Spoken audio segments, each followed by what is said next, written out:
Hello दोस्तों, ममता Chaudhary blogs में आप सभी को स्वागत है। आप सब देख सकते हैं हम कहाँ पर हैं दोस्तों। नैनी प्रयागराज पीएससी कॉलोनी, शनिदेव की मंदिर। तो यहाँ पर दोस्तों शनिदेव की आरती होती है शाम 7 बजे और सरसों तेल से नहवाया जाता है दोस्तों। आरती होती है, हवन होती है, बहुत अच्छा लगता है दोस्तों। आप सभी आइए, दर्शन कीजिए, लाइक कीजिए, फॉलो कीजिए, शेयर कीजिए और कमेंट कीजिए। आप कहाँ से देख रहे हैं वीडियो के कमेंट करना ना भूलिए, ताकि हम भी देखें आप सब कहाँ से देख रहे हैं। अभी मेरी थोड़ी तबीयत ख़राब चल रही है दोस्तों, इससे भारी आवाज़ आ रही है दोस्तों।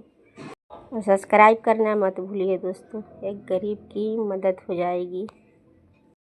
यहाँ पे आने के बाद में दोस्तों बहुत अच्छा लगता है, बहुत भीड़ होती है दोस्तों। और प्रसाद भी बढ़ती है। दुर्गा जी भी हैं, महादेव जी भी हैं, हनुमान जी भी हैं, आप सब देख सकते हैं। महादेव जी भी हैं।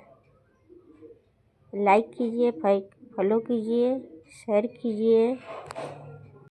22 तारीख 2025 नवंबर, शनि देव की आरती। आप सभी को स्वागत है। हर हर महादेव, जय माता।